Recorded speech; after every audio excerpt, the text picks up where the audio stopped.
Shalom, shalom, peuple de Dieu. Merci d'être là pour nous suivre dans cette spéciale tranche dénommée Moment d'exhortation. Nous sommes là aujourd'hui pour vous exhorter sur un thème qui a pour intitulé Comment se connecter à ta destinée. Et il faut savoir que si l'on veut définir la destinée de la manière la plus simple, nous pouvons dire que la destinée d'une personne, c'est le plan de Dieu lié, n'est-ce pas, à sa vie.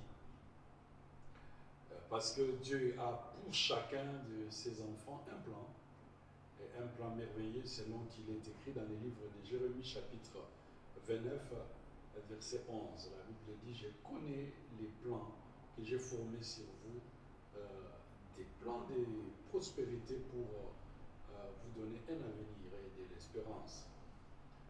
Et chacun de nous a une destinée, mais la destinée peut être vue en deux dimensions. Il y a d'abord la destinée céleste. Lorsque nous croyons en Jésus-Christ, c'est que nous l'acceptons par la foi et nous entrons dans notre destinée céleste. Nous avons la vie éternelle, nous avons la garantie d'être sauvés, d'être enfants de Dieu.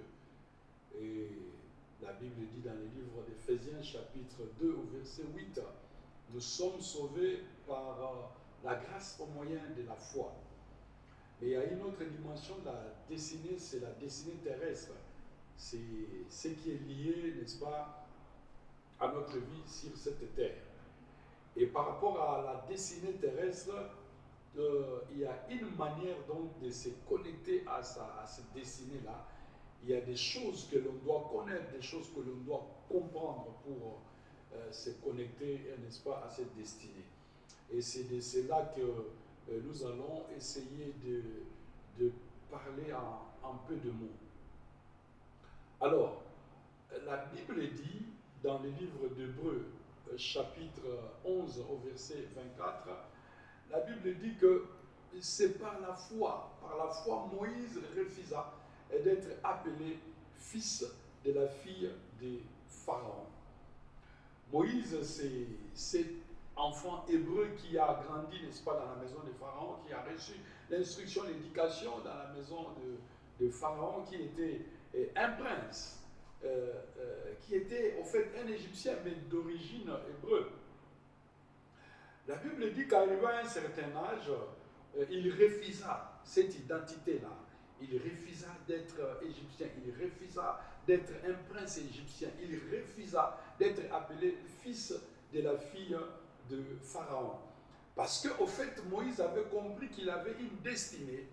Et s'il devait entrer dans sa destinée, il fallait qu'il se déconnecte d'abord d'un certain nombre de choses, notamment le fait d'être fils de la fille de Pharaon, le fait d'être prince dans la maison de Pharaon. Il devait se déconnecter pour se connecter alors à sa destinée. C'est comme ça que par la foi, il va dire non, ça suffit.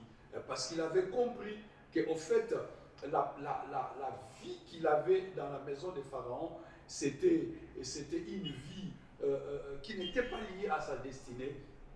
Il avait compris que dans cette maison-là, il ne pouvait pas entrer dans sa destinée. C'est comme ça qu'il va s'élever et il refusa catégoriquement, il se détacha, il refusa d'être appelé fils de la fille de Pharaon pour se connecter, n'est-ce pas, à sa destinée. Alors, ici, il faut comprendre que pour se connecter à sa destinée, il faut se déconnecter, il faut se séparer de certaines choses. Premièrement, je parlerai de se déconnecter, n'est-ce pas, du péché. Tu ne peux pas entrer dans ta destinée, tu ne peux pas te connecter à ta destinée si tu ne te sépares pas d'une vie de péché. Vous savez qu'aujourd'hui, parler du péché est devenu un péché.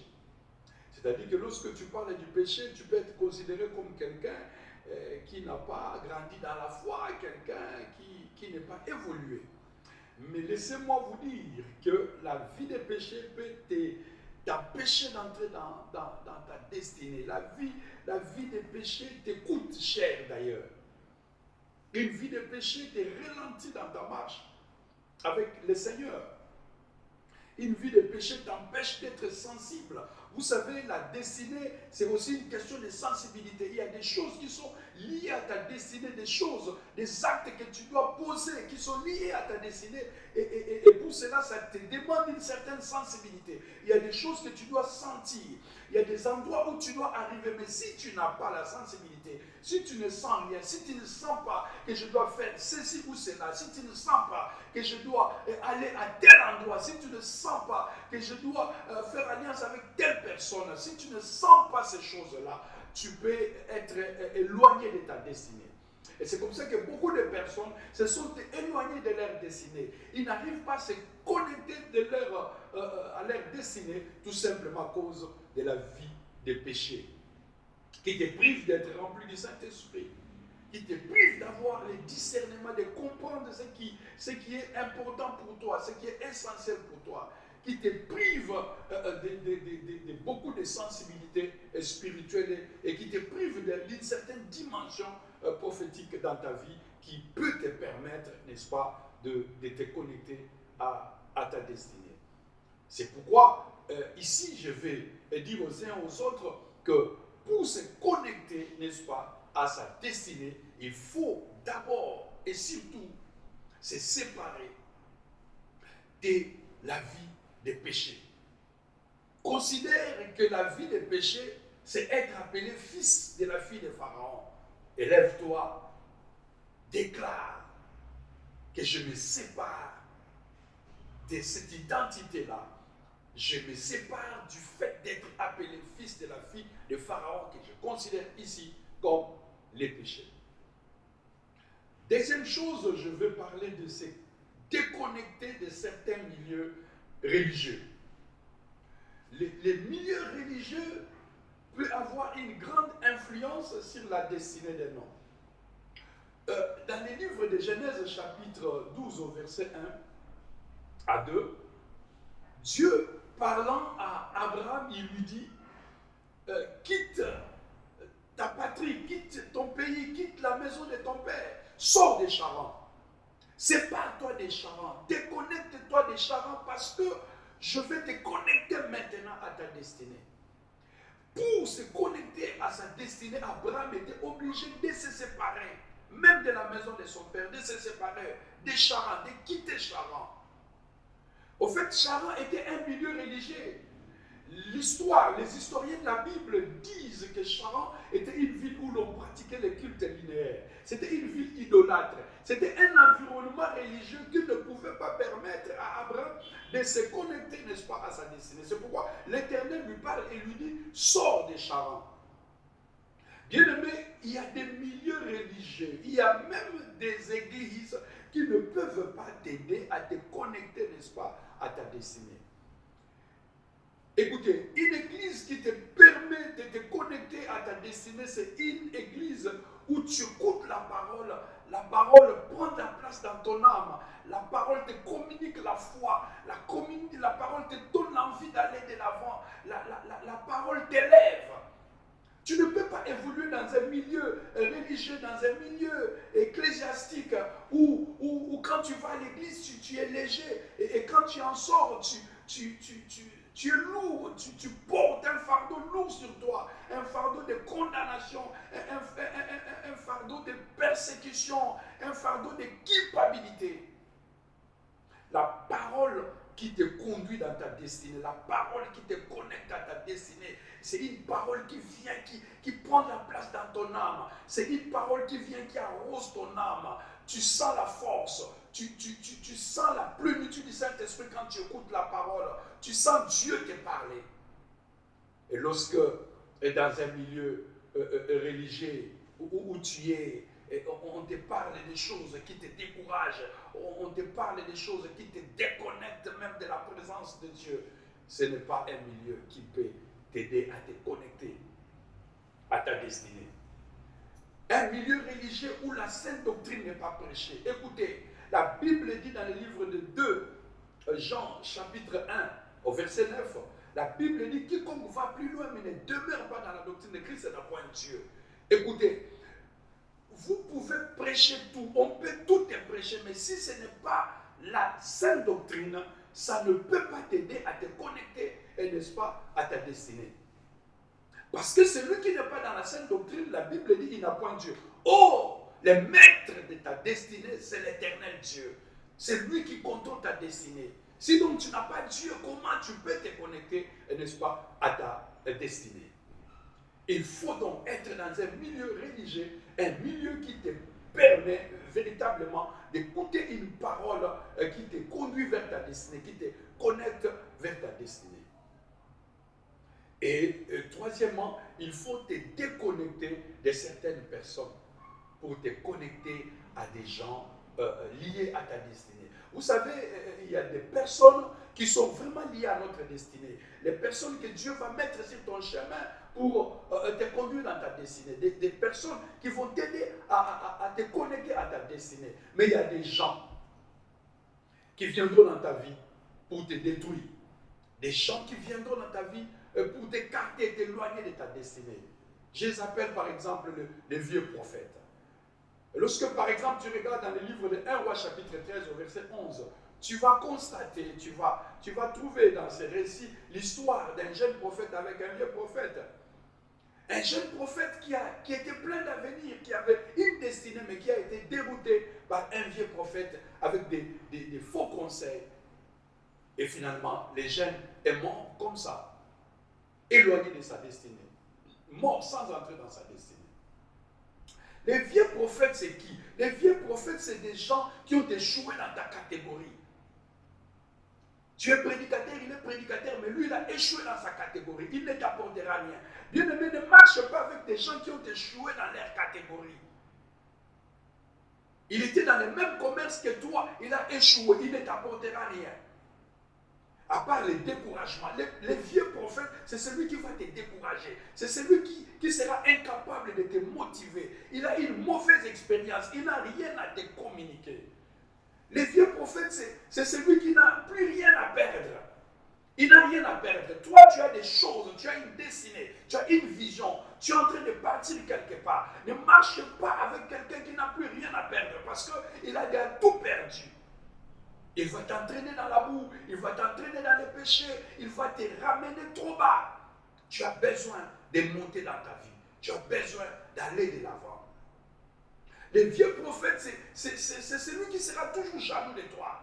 Il est jaloux de toi. Bien-aimé, ne marche pas avec des personnes qui sont jalouses de toi. Quand quelqu'un est jaloux de toi, c'est quelqu'un qui peut te tendre des pièges. Un homme jaloux, c'est quelqu'un qui ne voudra pas te voir aller de l'avant. Un homme jaloux, c'est quelqu'un qui ne peut pas, n'est-ce pas, te mettre dans un circuit qui peut te faire prospérer. Un homme jaloux, c'est quelqu'un qui peut te tuer. Alors, ces genres de personnes, les vieux prophètes, il faut te séparer de ces genres de personnes et chercher à te connecter à de bonnes personnes. Prie et dis à Dieu de mettre sur ton chemin des hommes et des femmes liés à ta destinée. Je voudrais ici te dire, bien-aimé dans le Seigneur, toi qui m'as suivi à travers ces petits messages d'exhortation, que Dieu t'aime. Dieu veut aller loin avec toi. La question est jusqu'où toi tu veux aller avec Dieu. Si tu n'as pas encore Dieu dans ta vie, il faut que tu saches que Jésus-Christ est le sauveur de ce monde. La Bible dit qu'il est la vie éternelle. Si tu peux lui donner ta vie, il te sauvera. Et lorsque tu es sauvé, tu reçois le Saint-Esprit, c'est là que le processus de ta destinée terrestre commence. C'est là que les choses qui sont liées à ta destinée peuvent commencer à venir dans ta vie. Que Dieu vous bénisse et je vous dis à la prochaine occasion.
c'est là que le processus de ta destinée terrestre commence. C'est là que les choses qui sont liées à ta destinée peuvent commencer à venir dans ta vie.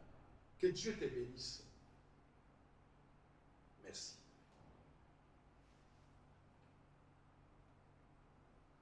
Voilà. Non, ne coupe pas encore. J'ai mal compris. J'ai mal compris. Que Dieu vous bénisse et je vous dis à la prochaine occasion.